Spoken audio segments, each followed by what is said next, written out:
नमस्कार. अनेक वेळा इंदूने गोपाळला समजवण्याचा प्रयत्न केलेला असतो.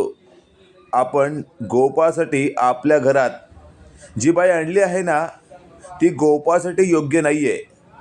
पण व्यंकू महाराज इंदूच्या या बोलण्याकडे लक्ष देत नसतात. ते म्हणत असतात, इंदू काय चाललंय तुझं? असं बोलून काय सिद्ध करायचंय तुला? नको करूस असल्या प्रकारचे प्रयत्न. काही सिद्ध होणार नाही याने. लक्षात ठेव, गोपाळचं श्रीकलावर मनापासून प्रेम आहे आणि त्यापेक्षाही जास्त प्रेम श्रीकला गोपाळवर करते. जर श्रीकला गोपाळवर डबल प्रेम करत असेल तर तू म्हणतेस त्या वाक्याला अर्थ तरी आहे का? त्यावर इंदू म्हणत असते, विठुराया काय करू मी? व्यंकू महाराजांना कसं समजावू? आणि अशातच आता व्यंकू महाराज म्हणत असतात, काही केलंस ना तरी मी तुझ्या या गोष्टीकडे अजिबातच लक्ष देणार नाही आहे.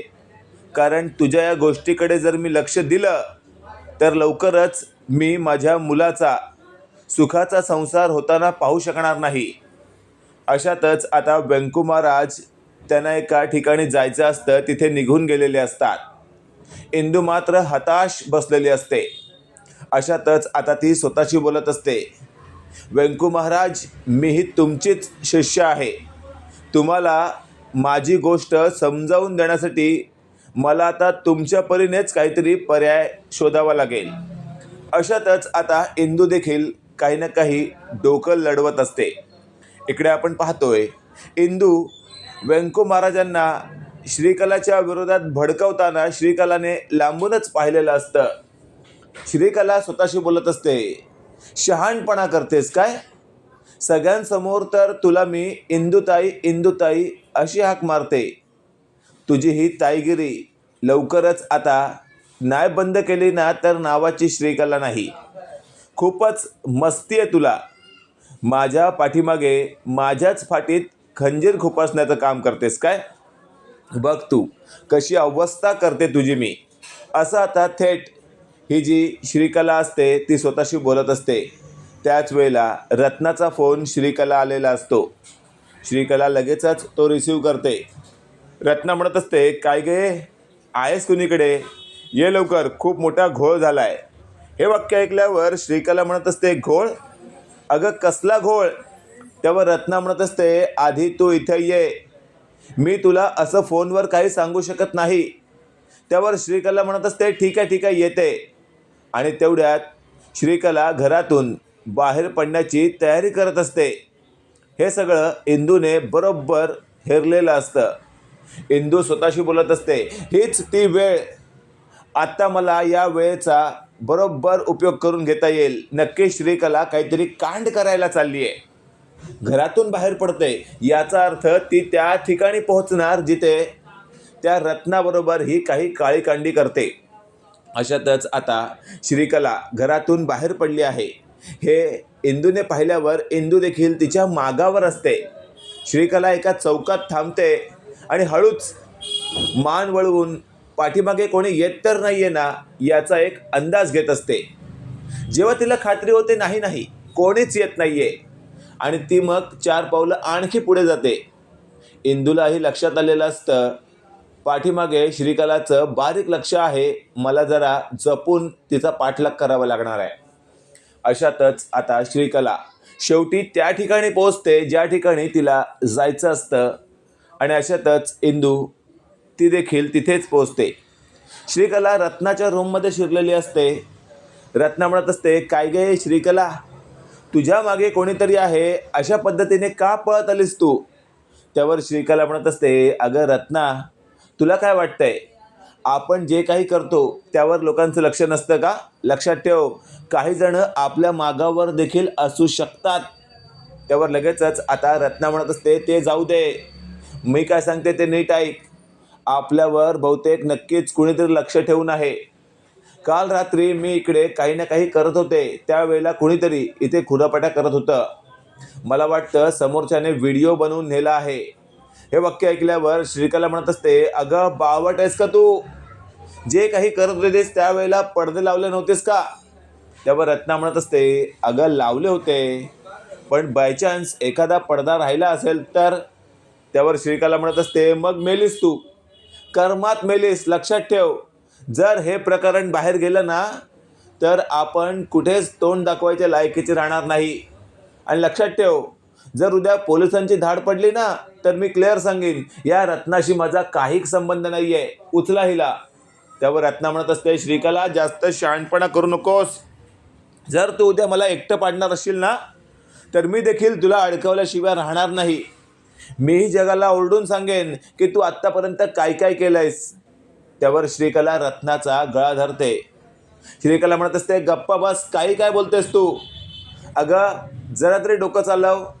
आपण दोघी जर एकत्र जेलमध्ये गेलो तर आपल्याला सोडवणार कोण. त्यावर रत्ना म्हणत असते, नाही ना माहिती तुला सोडवणार कोण, मग तू मला जेलमध्ये पाठवण्याची व्यवस्था का करतेस. त्यावर श्रीकला म्हणत असते, अगं तू जर जेलमध्ये गेलीस तर तुला सोडवण्यासाठी मी बाहेर असायला पाहिजे ना. त्यावर आता रत्ना म्हणत असते, असं काय, मला वाटलं मला सोडतेस की काय. त्यावर लगेचच आता तिथे आलेल्या इंदूने या दोघांना कोपऱ्यातून पाहिलेलं असतं आणि इंदू म्हणत असते, वा, म्हणजे यांचं हे असं आहे सगळं तर. अशातच आता श्रीकला रत्नाला म्हणत असते, चल फटाफट आपण एका प्रकारचं ते आपलं उरलेलं हवन करून घेऊया. म्हणजे कसं आहे, त्या दिग्रसकरांच्या घरात काही ना काही प्रॉब्लेम सुरू होतील.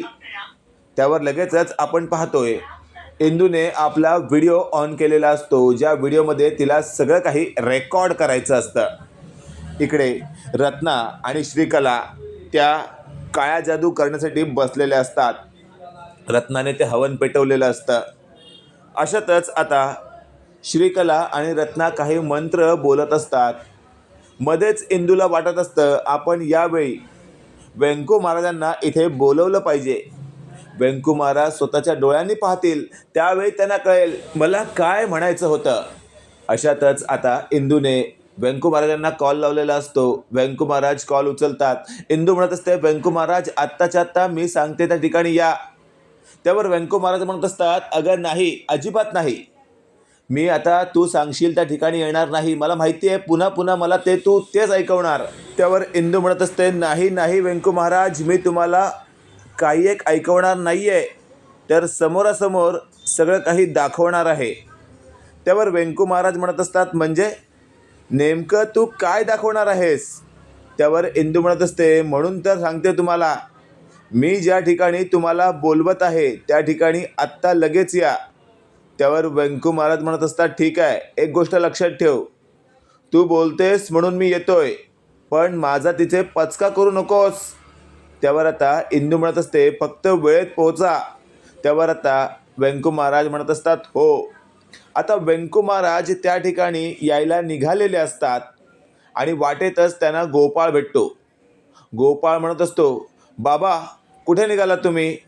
त्यावर व्यंकू महाराज म्हणत असतात, इंदूने मला अमुक ठिकाणी बोलवलं आहे.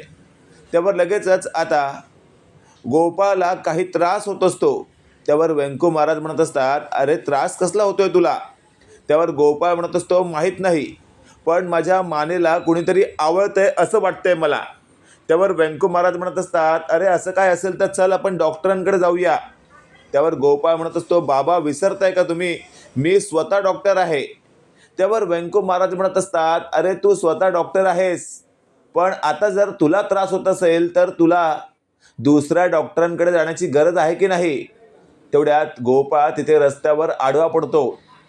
त्याला असं जाणवत असतं की खरंच त्याच्या छातीवर कोणीतरी बसलंय आणि जोरात दाबतंय. व्यंकू महाराजांना कळत नसतं की नेमकं काय चाललंय आणि अशातच आता व्यंकू महाराज खूपच घाबरतात. अशातच आता इंदूने पुन्हा एकदा व्यंकू महाराजांना कॉल केलेला असतो. इंदू म्हणत असते, व्यंकू महाराज, आहात कोणीकडे तुम्ही, अजून आला नाहीत.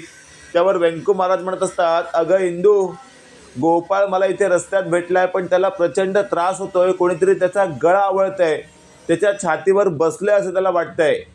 त्यावर इंदू म्हणत असते, व्यंकू महाराज, हेच तुम्हाला मी कित्येक दिवसापासून सांगत होते. इथे श्रीकला आणि ती रत्ना एक वेगळ्याच प्रकारची काळी जादू करत आहेत. त्यांच्या हातामध्ये एक बाहुली आहे. त्या बाहुलीला धरून ती लोक तिचा गळा आवळत आहेत, त्या बाहुलीच्या छातीवर मारतायत. त्यावर व्यंकू महाराज म्हणत असतात, इंदू, बहुतेक तोच त्रास गोपाला होतोय की काय? त्यावर लगेचच आता इंदू म्हणत असते, हो हो व्यंकू महाराज, अगदी बरोबर समजताय तुम्ही. त्यावर लगेचच आता व्यंकू महाराज म्हणत असतात, इंदू आता काय करायचं? त्यावर इंदू म्हणत असते, व्यंकू महाराज आत्ताच्या आत्ता तुम्ही गोपाळला तिथेच सोडून आधी इथे या. आपल्याला या दोघांना थांबवायला हवं, तरच गोपाळवरचा त्रास कमी होईल. त्यावर लगेचच आता व्यंकू महाराजांना गोपाळला तिथेच टाकून तिथे जाणं योग्य वाटत नसतं. आणि तेवढ्यात समोर येणाऱ्या पप्याला पाहून व्यंकू महाराजांनी पप्याला आवाज दिलेला असतो की पप्या, थोडा वेळ का होईना गोपाळला सांभाळ, मी आलोच. पप्या म्हणत असतो, अचानकपणे काय होतं हे? व्यंकू महाराज म्हणत असतात, अरे तू आधी सांभाळ, नंतर सांगतो तुला. तेवढ्यात व्यंकू महाराजांनी गोपाळला पप्याच्या ताब्यात दिलेलं असतं आणि व्यंकू महाराज थेट इंदू असते त्या ठिकाणी पोहोचण्याचा प्रयत्न करत असतात. इकडे आपण पाहतोय आता इंदूने समोरून येणाऱ्या व्यंकू महाराजांना पाहिलेलं असतं आणि तेवढ्यात इंदू म्हणत असते, व्यंकू महाराज चला आत्ताच्या आत्ता या दोघांना आपण धडा शिकूया. तेवढ्यात इंदू आणि व्यंकू महाराज त्या दारावर जोरदार धक्का देत आत शिरतात. रत्ना आणि श्रीकला खूपच चिडतात, पण ज्या वेळेला स्वतःच्या सासऱ्याला आणि इंदूला समोर पाहून श्रीकला चांगलेच गार होते. श्रीकला म्हणत असते, तुम्ही दोघं इथे कसे काय? त्यावर व्यंकू महाराज म्हणत असतात, काय चाललंय हे सगळं? आणि अशातच आता ती बावली बाजूला टाकून इंदूच्या समोरच श्रीकला आणि रत्ना उभं राहिल्यामुळे इकडे गोपाळचा त्रास कमी झालेला असतो. कारण त्या बावलीला जोपर्यंत हात लावत नाही तोपर्यंत गोपाळला त्रास होत नसतो. अशातच आता पप्याचा फोन व्यंकू महाराजांना आलेला असतो की आता गोपाळला थोडं बरं वाटतंय. तेवढ्यात आपण पाहतोय इंदू म्हणत असते, नालायके, काय करतेस तू? गोपाळवर काय जादू करतेस तू? इथे तू त्या बावलीला त्रास देतेस, तिथे गोपाळला त्रास होतोय. आता तर तू माझ्या हातून वाचत नाही. त्यावर व्यंकू महाराज म्हणत असतात, श्रीकला, म्हणजे तुझं खरं रूप हे आहे तर? त्यावर श्रीकला म्हणत असते, बाबा तुम्ही या मुलीवर लक्ष ठेवू नका. ही आपल्या सगळ्यांना फक्त आणि फक्त कोणत्या ना कोणत्या तरी कारणामध्ये अडकवण्याचं काम करते. त्यावर आपण पाहतोय व्यंकू महाराज म्हणत असतात, गप्प बस. आज मी माझ्या स्वतःच्या डोळ्यांनी पाहिलंय, माझ्या गोपाळला त्रास होत होता आणि त्याचं एकमेव कारण म्हणजे तू आहेस. त्यावर व्यंकू महाराजांचं हे बोलणं ऐकून श्रीकला म्हणत असते, नाही बाबा नाही, तुमचा काहीतरी गैरसमज होतोय. तुम्ही समजून घ्या, या सगळ्या मागे फक्त आणि फक्त या इंदूचा हात आहे. व्यंकू महाराज म्हणत असतात, गप्प बस. खोटं बोलण्याची सुद्धा एक हद्द असते आणि ती हद्द तू पार करू नको, मी तुला आधीच सांगते. त्यावर लगेचच आता रत्ना म्हणत असते, श्रीकला काय ते लवकर कर, आपल्याला फार काळ इथे थांबता येणार नाही आहे. त्यावर श्रीकलाला आता रत्नाचं बोलणं समजून आलेलं असतं, पण तेवढ्यात श्रीकला म्हणत असते, गप्प बस रत्ना, काय गोष्टी कळत नाही आहे तुला, कुठे काय बोलायचं. त्यावर लगेचच आता श्रीकला म्हणत असते, अच्छा म्हणजे रत्ना आता आपल्याला लवकरात लवकर इथून निघायला पाहिजे तर? त्यावर इंदू म्हणत असते, तुम्हा दोघींना आता मी कुठेच जाऊ देणार नाही आहे. तुम्हा दोघींना तुमची लायकी दाखवणार आहे मी. काय पद्धतीने तुम्ही वागत होतात ना ते तुम्हाला कळलं पाहिजे. त्यावर लगेचच आता रत्नाला शेवटी श्रीकला म्हणत असते, काही झालं तरी मी इथून कुठे हलणार नाही आहे, मी त्या बावलीला सोडणार नाही आहे. आणि रत्ना त्या बावलीच्या छातीवर पाय द्यायला धावत असते. त्याच वेळेला आपण पाहतोय व्यंकू महाराज म्हणत असतात, मागे हो, नाहीतर माझं डोकं सटकलं तर चांगले मुक्त्यान फटके खाशील. त्यावर रत्ना म्हणत असते, ए व्यंकू, मी काय तुला घाबरत नाही आणि तू काय रे मला बडबडण्याचा प्रयत्न करतोयस?